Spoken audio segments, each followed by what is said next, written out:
नमस्कार RJD rutting channel को आपको स्वागत। वज्रपातर शिकार दुई सांग जड़े मृत और जड़े हाथ दुई नाबालक सांग गाँ निकटस्थ आंब तोटारू आंब तोड़ा वज्रपात आघात जड़े मृत्युवरण करथिबा बेले अन्य जड़े आहत होइथिबा जଣାपड़ी। ए घटना रायगड़ा जिला कोल्लारा ब्लॉक अंतर्गत दुंदुली पंचायतर अंटामड़ा ग्राम घटी। मृतक नाबालक जन हेले अंटामड़ा ग्रामर इराना हिमरिका पुआ सन्यासी हिमरिका बयस 15 एवं आहत जनक हेले गणेश पुलाका बयस 15।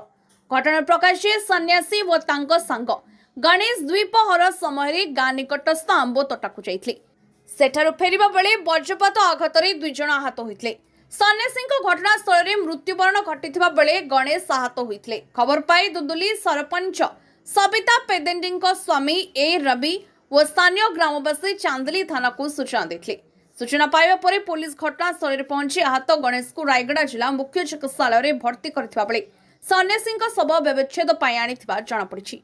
सन्यासी मृत्यु पर परिवार और ग्राम में शोकर छाया खेली जाइछि।